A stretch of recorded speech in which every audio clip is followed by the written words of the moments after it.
criança do espelho. Sou Sofia, e até hoje não consigo entender o que aconteceu com minha filha e comigo naquela casa. A nossa vida mudou no instante em que eu trouxe para casa um espelho antigo, herdado da minha mãe. Ela tinha morrido há poucos meses, e a dor da perda ainda era muito presente. Esse espelho era uma das poucas coisas que recebi como herança, e apesar de sua aparência sombria, decidi colocá-lo no quarto de minha filha, Laura. Afinal, pensei que pudesse ser uma forma de manter a memória de minha mãe viva conosco. Mal sabia eu que estava trazendo algo muito mais sombrio. O espelho tinha uma moldura pesada, trabalhada em madeira escura, com figuras que pareciam flores murchas e galhos retorcidos. Havia algo de inquietante na sua superfície. Mesmo quando estava limpo, parecia coberto por uma fina camada de neblina, como se refletisse uma outra realidade, algo além do que nossos olhos podiam ver. No começo, Laura adorava o espelho. Ela tinha apenas 6 anos e adorava ficar diante dele, dançando e rindo, fazendo caretas engraçadas e brincando com suas bonecas em frente ao reflexo. Mas depois de alguns dias, comecei a perceber mudanças sutis em seu comportamento. Ela passava horas em frente ao espelho, falando baixinho, como se estivesse conversando com alguém. Quando perguntava, ela dizia que estava brincando de falar sozinha. Achei estranho, mas não dei muita importância. Foi na 3ª semana que as coisas começaram a se intensificar. Uma noite, acordei no meio da madrugada com um som suave, quase como um sussurro, vindo do quarto dela. Caminhei pelo corredor e quando cheguei à porta, parei. O sussurro estava mais alto e reconheci a voz de Laura. Ela estava falando com alguém. Abri a porta devagar e a vi sentada no chão, em frente ao espelho, como se estivesse ouvindo atentamente. Laura, com quem você está falando? Perguntei, tentando soar calma. Ela se virou para mim lentamente. Seu rosto estava pálido e seus olhos tinham um brilho que eu nunca tinha visto antes. É a menininha do espelho, mamãe. Ela quer brincar comigo. Meu coração disparou. Tentei sorrir e fingi que era apenas imaginação. Crianças têm amigos imaginários, pensei. Mas algo na forma como ela falou me deu um arrepio. Nos dias seguintes, comecei a perceber que Laura estava cada vez mais distante, mais quieta. Ela parou de brincar com seus brinquedos, mal comia e passava horas em frente ao espelho. Quando eu perguntava o que estava fazendo, ela dizia apenas: Estou falando com ela.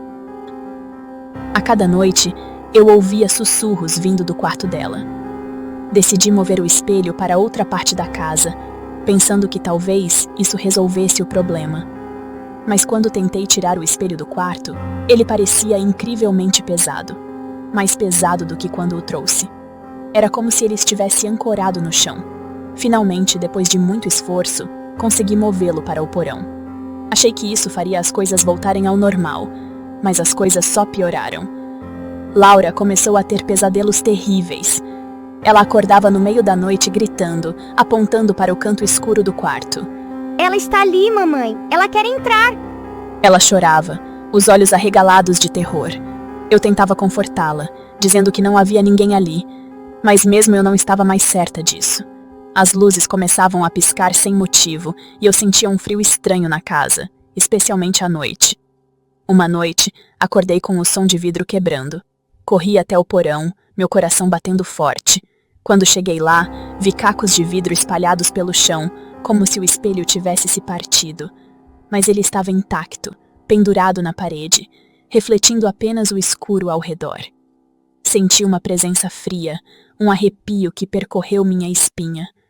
Olhei para o reflexo e, por um momento, juro que vi o rosto de minha mãe, mas distorcido, como se estivesse gritando em silêncio.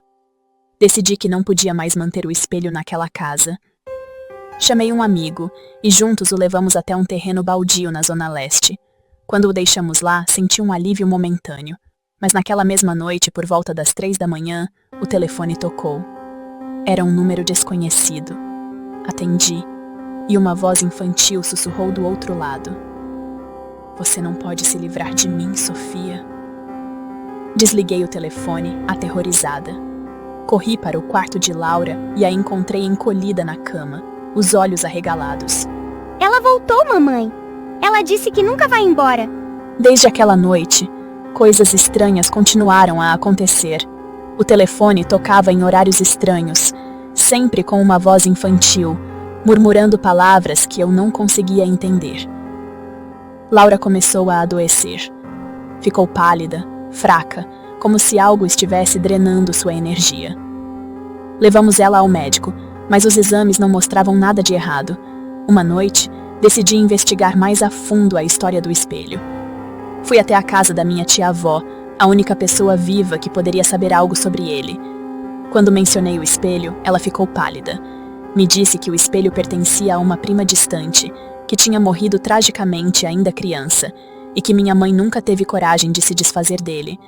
A menina era conhecida por ser estranha, sempre falando sozinha, sempre perto daquele espelho. Voltei para casa apavorada. Quando entrei, encontrei Laura de pé na frente do espelho, que de alguma forma havia retornado ao quarto dela. Ela estava parada ali, imóvel, olhando para o reflexo como se estivesse hipnotizada. "Laura!" gritei. Mas ela não se moveu. Caminhei até ela e toquei seu ombro. Ela se virou devagar e, por um momento, seu rosto parecia diferente. Seus olhos. Não eram os olhos dela. Naquele instante, todas as luzes da casa se apagaram. Um frio cortante percorreu o ambiente e eu senti uma mão invisível apertar meu ombro.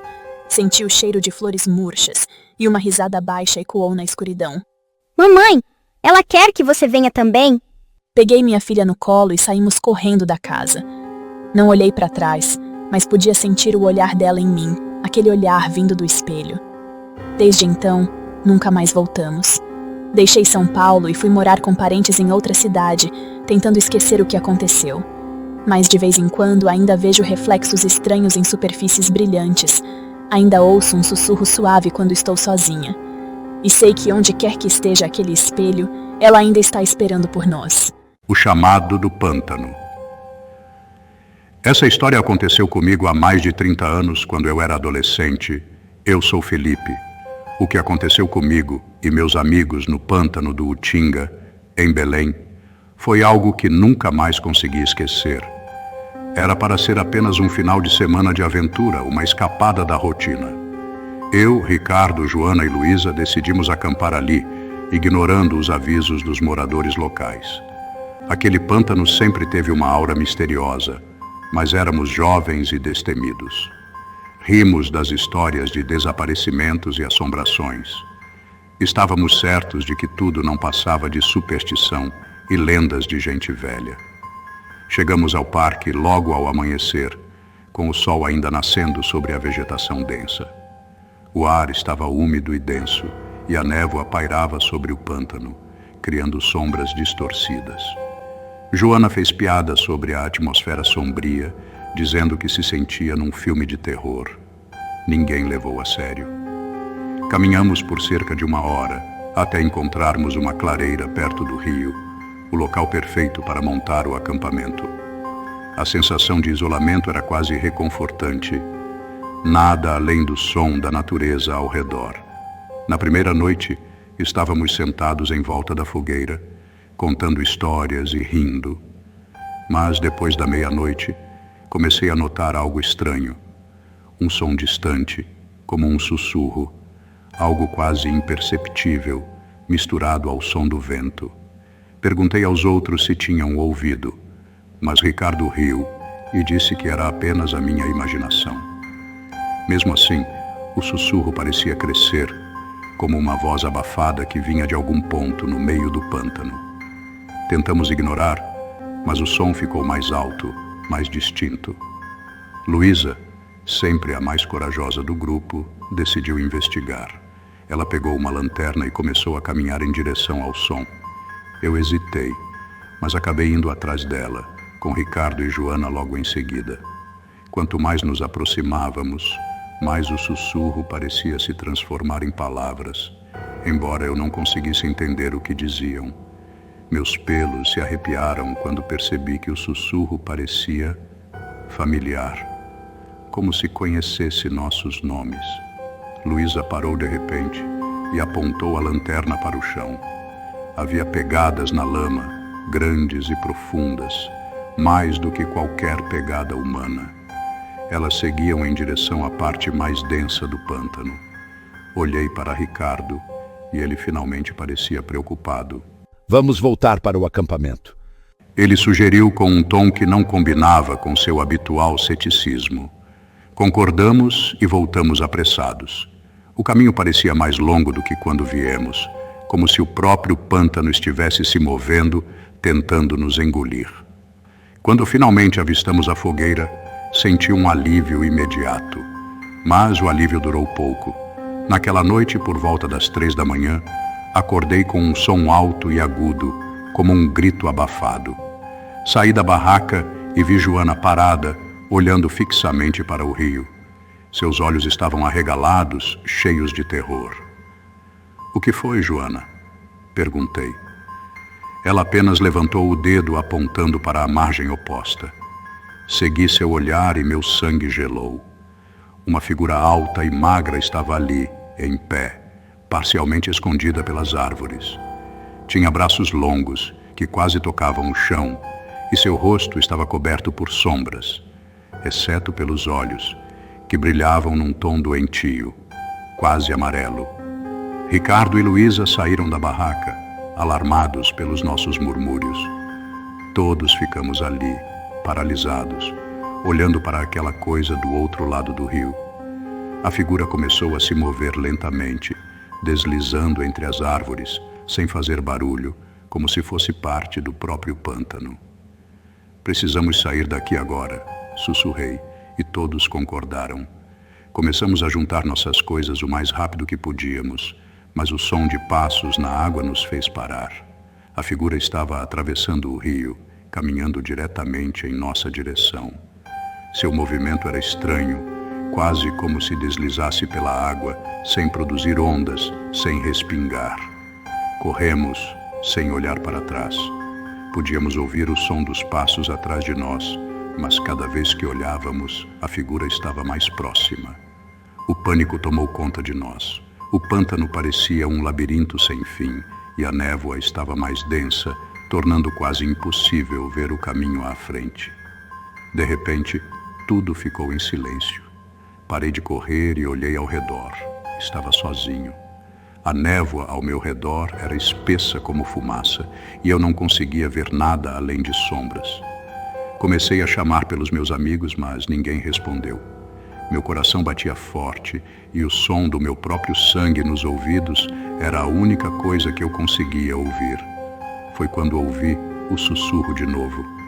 "Felipe, Felipe." Desta vez, a voz era clara e vinha de todos os lados. Eu me virei em todas as direções, mas não conseguia ver nada. O pânico começou a se transformar em desespero.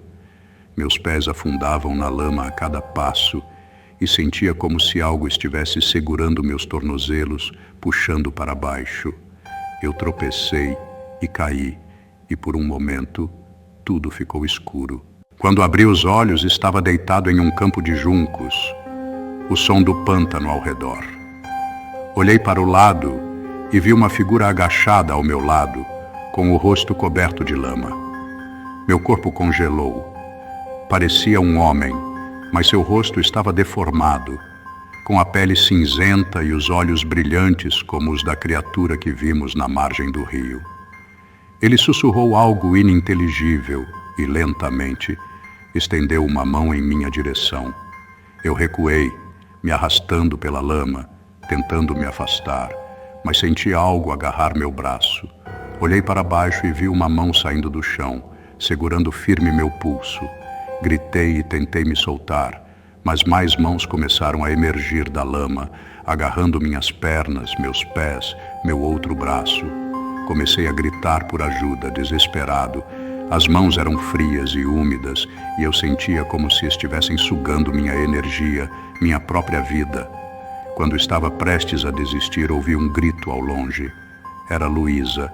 De alguma forma, isso me deu forças. Lutei com todas as minhas forças e consegui me soltar, correndo na direção do som. Corri, sem olhar para trás, até finalmente ver uma luz entre as árvores. Era a lanterna de Ricardo. Ele estava com Joana e Luísa, todos ofegantes, mas vivos.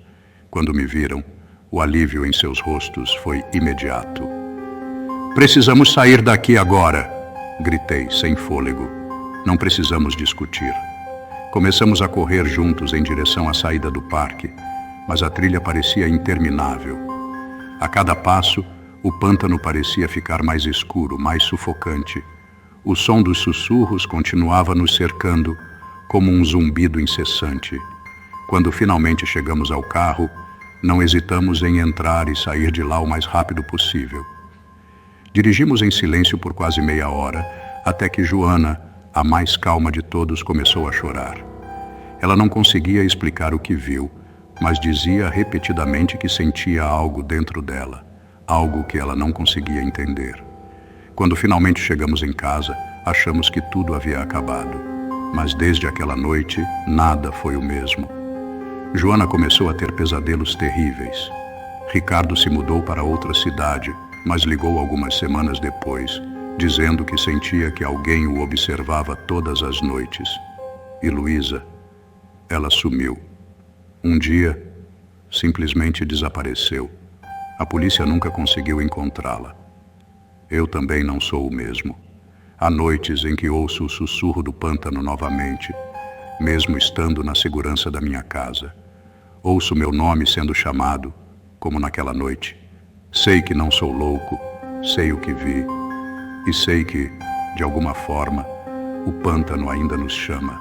A Casa da Colina Sombria. Meu nome é Clara, e se há algo que eu gostaria de nunca ter feito, foi me mudar para aquela casa em Ouro Preto. Meu marido, Henrique, e eu tínhamos decidido começar uma nova vida longe do caos de São Paulo. Quando descobrimos que eu havia herdado uma casa de um tio-avô distante, pensamos que seria a oportunidade perfeita. A casa ficava no alto de uma colina, isolada, cercada por uma floresta densa. Parecia o refúgio ideal. Mas havia algo naquela casa que nunca deveria ser perturbado. Desde o início, a casa exalava uma aura estranha. Suas paredes de pedra eram grossas, e as janelas, pequenas e estreitas, deixavam a luz do sol entrar apenas em faixas finas. No primeiro dia, ao explorarmos os cômodos empoeirados, sentimos uma frieza incomum, mesmo com o calor escaldante do verão mineiro lá fora. Henrique, sempre o pragmático, disse que era apenas a umidade das pedras antigas. Eu quis acreditar nele, mas havia algo mais. Um cheiro sutil de mofo misturado com algo doce e podre ao mesmo tempo. Na primeira noite, quando finalmente nos deitamos na cama que encontramos no quarto principal, ouvimos o primeiro som. Passos, lentos, arrastados, vindos do sótão. Senti o coração acelerar, mas Henrique riu e disse que devia ser algum animal. Não dei muita importância naquele momento, apesar de ter sentido um leve arrepio subir pela minha espinha. Na manhã seguinte, enquanto tomávamos café, ouvimos um som de algo pesado sendo arrastado no andar de cima. Subimos para investigar, mas o sótão estava vazio, exceto por uma camada grossa de poeira e algumas caixas velhas. Não havia marcas de movimentação, e o silêncio ali era quase palpável. Henrique brincou, tentando me distrair, mas eu percebi que ele também estava desconfortável. Os dias se passaram, e os sons continuaram. Durante o dia, era quase sempre o som de passos, ou de algo batendo nas paredes. À noite, os sons ficavam mais intensos. Arranhões, como unhas rasgando madeira, vinham do sótão. Comecei a ter dificuldade para dormir. Henrique me abraçava e dizia que era apenas o vento, mas o vento não fazia barulhos como aqueles. O vento não sussurra nomes. Certa noite, acordei no meio da madrugada com uma sensação estranha. Um frio incomum percorria o quarto, como se uma janela estivesse aberta, mas todas estavam fechadas. Foi quando ouvi o sussurro pela primeira vez. Um som baixo, quase inaudível, mas claro o suficiente para que eu soubesse que estava ouvindo meu nome. Clara. Meu corpo gelou. Olhei para o lado e vi que Henrique estava dormindo profundamente. O som parecia vir do teto, do sótão. Eu me levantei devagar, tentando não fazer barulho, e caminhei até a porta. Quando a abri, o corredor estava completamente escuro. Peguei uma lanterna e comecei a subir as escadas que levavam ao sótão. A cada degrau, o sussurro ficava mais alto. Quando cheguei ao topo, o som parou. O silêncio era ensurdecedor. Senti meu coração martelar no peito. Abri a porta do sótão e iluminei o interior com a lanterna. Tudo parecia exatamente como havíamos visto antes. Poeira, caixas antigas, um baú velho num canto. Mas então, algo se moveu na sombra, rápido demais para que eu pudesse ver claramente. Um arrepio percorreu minha espinha, e eu bati a porta com força, descendo as escadas em disparada. Henrique acordou com o barulho e perguntou o que estava acontecendo. Eu disse que não era nada, apenas o vento, e voltei para a cama. Mas eu sabia que algo estava lá em cima. No dia seguinte, decidi explorar o sótão com mais calma durante o dia. Henrique me acompanhou desta vez, e juntos subimos as escadas. Abrimos as caixas e vasculhamos os cantos escuros. Em uma das caixas, encontramos fotos antigas, retratos de família. Mas havia uma foto que me chamou a atenção.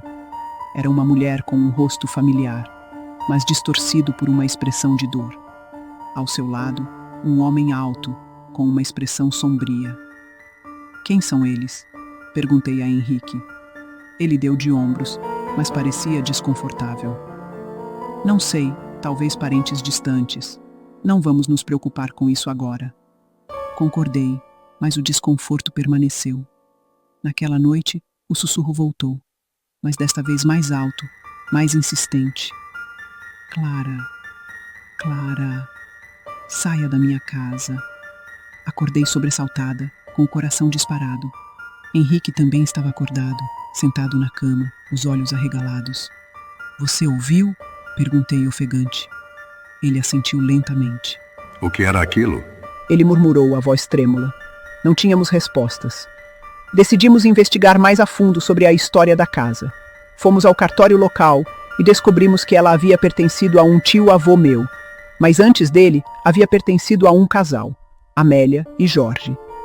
O casal tinha vivido ali nos anos 1940 e tinha uma filha pequena, que morreu de forma trágica.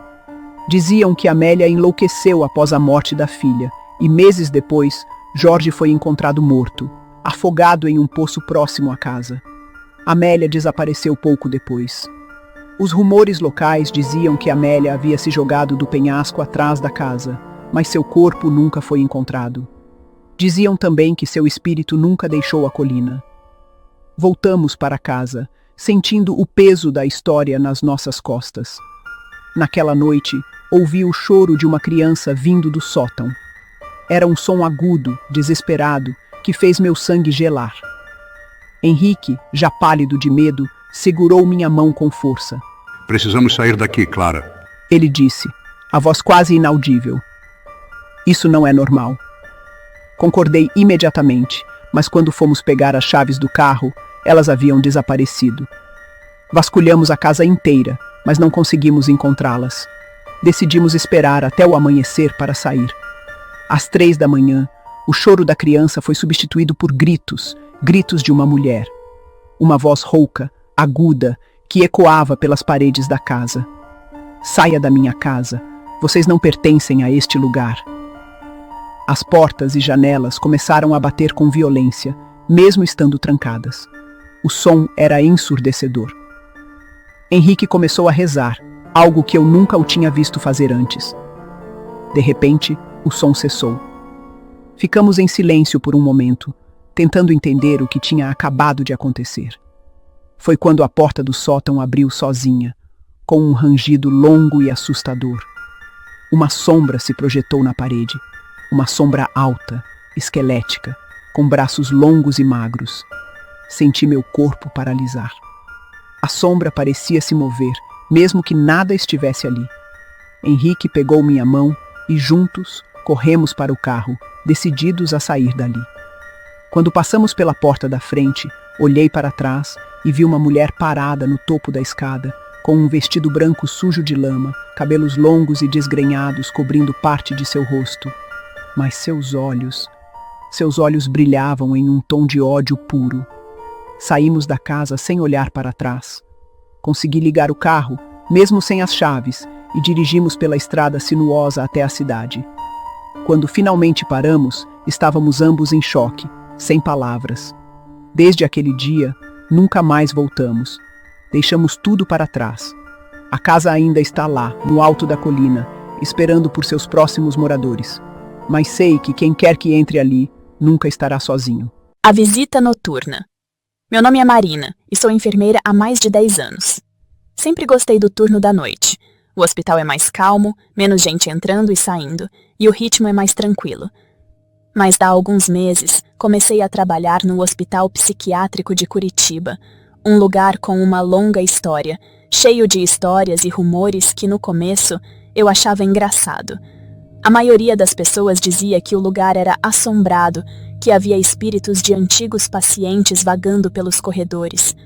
Nunca fui de acreditar nessas coisas, mas agora eu sei que estava errada. Tudo começou de forma sutil, quase imperceptível.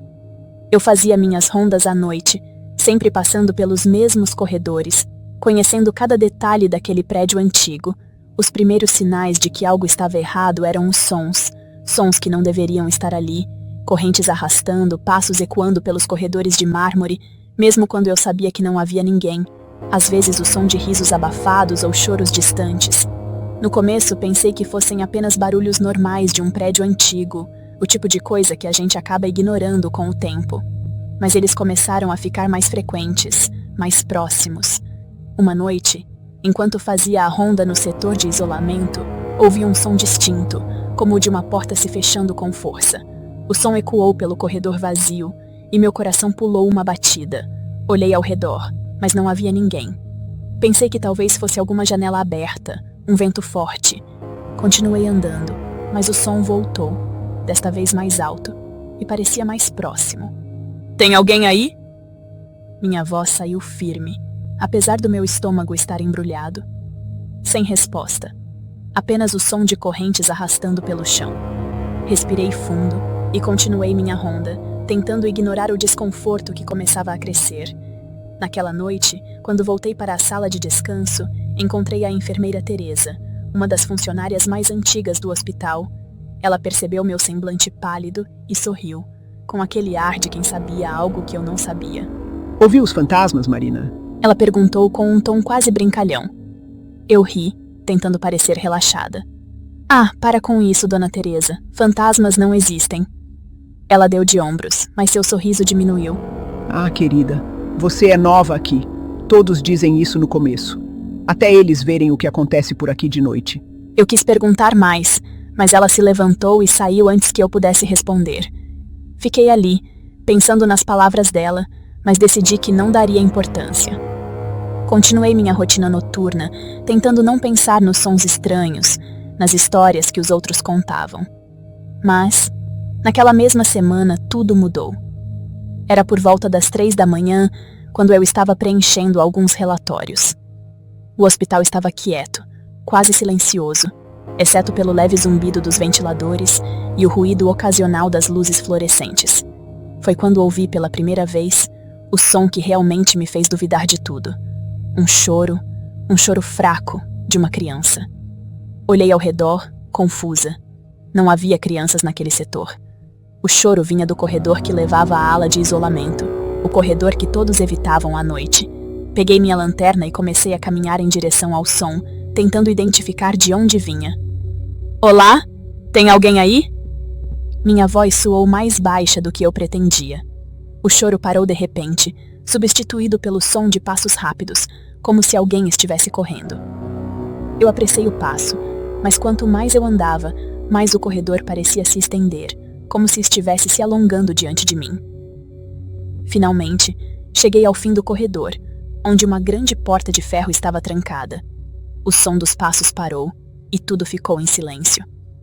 Foi então que vi um vulto no canto do corredor, uma sombra indistinta que parecia se mover.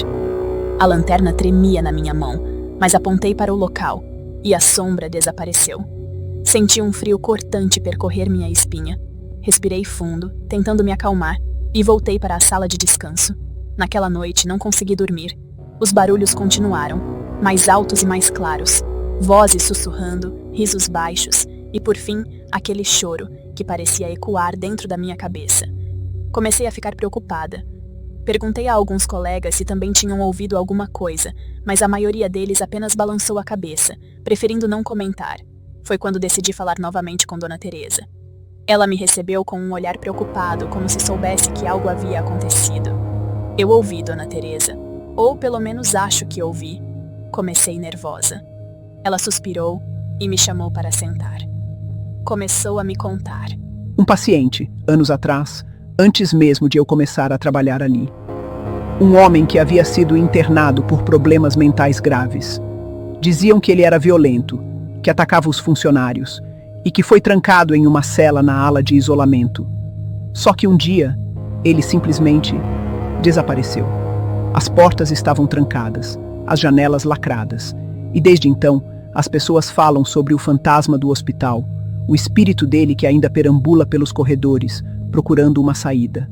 Tentei manter a calma, mas comecei a ter dificuldade para fazer as rondas noturnas. Sempre que passava pelo corredor da ala de isolamento, sentia uma presença, um peso no ar, como se estivesse sendo observada. Uma noite, senti um toque frio na minha nuca, como se alguém tivesse passado a mão. Quando me virei, não havia ninguém. Na noite seguinte, decidi levar meu celular para gravar o som durante a ronda, para provar a mim mesma que não era loucura. Fiz a ronda completa, ouvindo os barulhos habituais, e depois voltei para o posto de enfermagem. Quando reproduzi o áudio, meu coração quase parou. O som estava claro. Passos. Correntes arrastando. E uma voz. Uma voz fraca, como se viesse de longe, sussurrando meu nome. Marina. Marina. Desliguei o celular apavorada. Não sabia o que fazer. Fiquei em silêncio por um longo tempo, tentando processar o que tinha acabado de ouvir. Foi então que ouvi o som de novo, desta vez ao vivo, vindo do corredor. A mesma voz. Marina. Era quase um gemido. Peguei minha lanterna, mesmo com as mãos tremendo, e comecei a caminhar na direção do som. O corredor parecia mais longo do que o normal, como se estivesse se estendendo. Quanto mais eu andava, mais o som ficava alto, até que parei em frente à porta de ferro da ala de isolamento. Olhei para a fechadura e vi que estava entreaberta. Não deveria estar. O hospital todo estava trancado. Empurrei a porta devagar e ela se abriu com um rangido ensurdecedor. Lá dentro, a escuridão era total. Apontei a lanterna e o feixe de luz iluminou o chão sujo e úmido, mas não vi ninguém. Dei mais alguns passos e então vi, no canto, uma figura agachada, com o rosto coberto pelas mãos. Meu coração batia tão forte que eu achava que ia explodir. Quem está aí? Minha voz saiu em um sussurro. A figura levantou a cabeça devagar e eu vi seus olhos, olhos que não tinham brilho, como se fossem de vidro. Ela abriu a boca, mas nenhum som saiu. Senti um frio cortante atravessar meu corpo. Dei um passo para trás, mas a porta se fechou atrás de mim com um estrondo. Eu estava presa ali. A figura começou a se mover, rastejando em minha direção, emitindo um som gutural, como um rosnado. Meu corpo congelou de medo, e por um segundo pensei que aquele seria o meu fim. Mas então senti algo puxar minha blusa por trás. Era Dona Teresa, que de alguma forma tinha entrado sem que eu percebesse. Ela me puxou com força para fora da sala e fechou a porta. Não olhe para trás! Ela gritou. Corremos pelo corredor e só parei quando chegamos ao posto de enfermagem. Eu estava sem ar, o coração disparado. O que era aquilo? Perguntei sem conseguir controlar o tremor na minha voz. Dona Teresa apenas balançou a cabeça. É ele, o paciente que nunca saiu, aquele que procura companhia. Ele nos observa todas as noites. Depois daquela noite, pedi transferência para o turno da manhã. Nunca mais voltei ao turno da noite no Hospital Psiquiátrico de Curitiba. Mas ainda tenho pesadelos. Sempre o mesmo sonho. Estou no corredor, ouvindo o som de correntes e sussurros. E sei que ele está lá, me esperando. O sussurro das árvores. Meu nome é Lucas e eu cresci em Petrópolis, uma cidade conhecida por suas montanhas, pelo frio e por sua história. Mas, para mim, a cidade sempre teve um lado sombrio. Desde criança, ouvia histórias sobre a Floresta da Neblina, um bosque antigo e denso que ficava nos arredores da cidade. Diziam que, se você ficasse em silêncio lá dentro, poderia ouvir as árvores sussurrando seu nome. Claro, como qualquer criança, eu nunca acreditei nessas histórias. Até aquela noite, tudo começou de forma inocente. Eu estava com meus amigos, Carlos, Ana e Pedro, e, depois de algumas cervejas, decidimos fazer algo para provar que éramos corajosos, que não tínhamos medo das histórias que nossos pais contavam.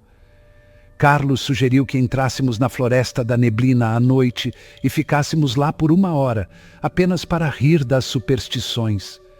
Eu hesitei no começo, mas a bravata e a bebida me convenceram. Vamos lá, qual é o problema? Pensei.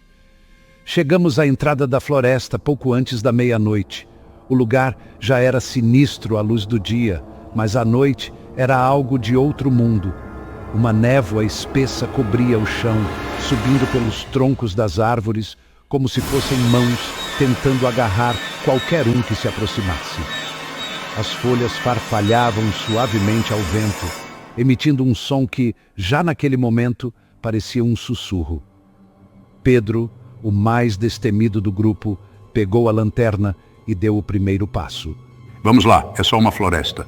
Ele disse, tentando soar confiante. Mas eu percebi uma leve hesitação em sua voz. Entramos, um a um, tentando manter a calma. A névoa parecia ficar mais densa a cada passo que dávamos. A escuridão era quase total. A única luz vinha da lanterna de Pedro e dos nossos celulares. O silêncio era perturbador. Não havia som de pássaros, nem o habitual canto de grilos ou sapos. Apenas o som de nossas respirações e dos nossos passos na folhagem úmida. Após alguns minutos caminhando, começamos a rir da nossa própria paranoia. Medo do quê? São só árvores. Carlos dizia, tentando quebrar a tensão. Mas então, ouvi o primeiro sussurro. Fiquei paralisado por um instante. Parecia que alguém dizia meu nome. Vocês ouviram isso? Perguntei. Os outros pararam e olharam para mim, confusos. O quê? Ana perguntou. Alguém sussurrou meu nome. Respondi, tentando manter a calma. Pedro riu. Ah, para com isso, cara. Não tem ninguém aqui além de nós. Mas então, o sussurro veio novamente, mais claro desta vez. Lucas. Era um som suave, quase carinhoso, mas vindo de todas as direções. Olhei ao redor, tentando identificar de onde vinha, mas era impossível dizer. Parecia que as árvores estavam falando. Ana deu um passo para trás e pude ver o medo em seus olhos. Talvez devêssemos sair daqui. Ela sugeriu, a voz tremendo, mas Carlos, sempre o cético, riu. Não, vamos continuar. Só mais um pouco. Não viemos até aqui para desistir na primeira coisa estranha. Concordei, tentando afastar o medo crescente em meu peito. Continuamos a caminhar, mas o sussurro não parava. Agora todos o ouviam. Pedro, Ana, Carlos. Era como se as árvores estivessem nos chamando. A voz parecia familiar, mas ao mesmo tempo impossível de reconhecer. Eu comecei a sentir uma leve dor de cabeça, como se o som estivesse dentro da minha mente. Foi então que algo realmente estranho aconteceu. A névoa começou a se mover de forma estranha, girando em círculos ao nosso redor, criando formas e sombras. Pedro apontou a lanterna, e por um segundo, juro que vi uma figura se formando na névoa, uma forma humana. Meu coração disparou. Vocês viram aquilo? Perguntei, tentando manter minha voz firme. Carlos assentiu, com os olhos arregalados. O que diabos é isso? Ana começou a recuar, e Pedro se aproximou mais de mim. O sussurro cresceu, como se uma centena de vozes estivesse falando ao mesmo tempo, uma mistura de risos e murmúrios. Saia, saia! Eu comecei a sentir uma pressão nos ouvidos, como se algo estivesse tentando entrar na minha cabeça. Ana começou a chorar, o rosto coberto de lágrimas. Vamos sair daqui agora! Gritou, desesperada. Eu concordei, e todos começamos a correr de volta na direção de onde viemos. Mas o caminho parecia diferente. As árvores pareciam ter mudado de lugar, como se estivessem tentando nos cercar. A névoa estava mais densa, e o sussurro continuava, cada vez mais alto. Carlos tropeçou em uma raiz e caiu, gritando de dor. Quando me virei para ajudá-lo, vi algo que me fez gelar até os ossos. Uma mão pálida e longa estava saindo de uma árvore próxima, como se estivesse tentando agarrá-lo. Puxei Carlos com todas as minhas forças e juntos corremos para longe. O que era aquilo? Ele gritou, a voz cheia de pânico. Eu não sei. Só continue correndo. Corremos sem parar, sem olhar para trás. Mas de repente, a floresta ficou em completo silêncio. Não havia mais sussurros, nem som de folhas, nem nada. Paramos, ofegantes, tentando entender o que estava acontecendo. Olhei ao redor e percebi que estávamos de volta ao mesmo lugar onde começamos, o início da trilha. Como isso é possível? Não sei, respondi, tentando recuperar o fôlego. Acho que a floresta está nos enganando. Pedro, sempre o mais racional, tentou pegar o celular para usar o GPS, mas a tela estava cheia de interferências, como se algo estivesse bloqueando o sinal. Foi então que ouvimos o som de risos. Risos infantis, suaves, vindo de todas as direções. Olhei para Ana e ela estava pálida como um fantasma. Os risos aumentaram e começamos a ver sombras entre as árvores, pequenas figuras correndo de um lado para o outro, rápidas demais para serem reais. Chega. Gritou Pedro. Não vamos ficar aqui nem mais um segundo. Concordamos e começamos a correr novamente, mas parecia que estávamos em um labirinto. Cada passo nos levava de volta ao mesmo lugar, o início da trilha. Eu podia sentir a floresta rindo de nós, brincando com nosso medo. Finalmente paramos, exaustos. Foi quando Ana começou a tremer violentamente. Seus olhos estavam arregalados e ela começou a murmurar palavras que não faziam sentido. Está tudo bem, Ana? Perguntei, preocupado. Ela não respondeu, apenas continuou murmurando, com o olhar fixo em algo atrás de mim. Virei-me lentamente e o que vi fez meu coração parar. Uma figura alta, vestida com um manto negro, estava parada entre as árvores, olhando diretamente para nós. Seu rosto estava coberto por sombras, mas seus olhos brilhavam em um vermelho intenso. Vamos, eu sussurrei, tentando não demonstrar o pânico que sentia. Mas quando dei o primeiro passo, a figura ergueu a mão. A névoa ao nosso redor se moveu como um redemoinho, nos envolvendo completamente. Senti uma pressão no peito, uma sensação de sufocamento, como se o ar estivesse sendo sugado para fora de mim. Fechei os olhos, esperando o pior. Mas, de repente, tudo ficou quieto. Abri os olhos novamente e a névoa tinha desaparecido. Estávamos de volta à estrada de terra que levava para fora da floresta. Olhei ao redor, confuso, mas todos estavam lá, também parecendo atordoados. O que aconteceu? Não sei. Acho que conseguimos sair, respondi, ainda sem acreditar. Decidimos sair imediatamente e não olhar para trás. Quando chegamos de volta à cidade, todos estávamos em silêncio, tentando processar o que havia acontecido. Nenhum de nós quis falar sobre o que vimos ou ouvimos naquela noite. Mas sabíamos que algo estava lá, na floresta, algo que não podia ser explicado. Desde aquela noite, nenhum de nós voltou à floresta da neblina. Mas de vez em quando o vento sopra forte à noite, ainda ouço o sussurro, ainda ouço as árvores chamando o meu nome, e sei que de alguma forma elas estão esperando por mim.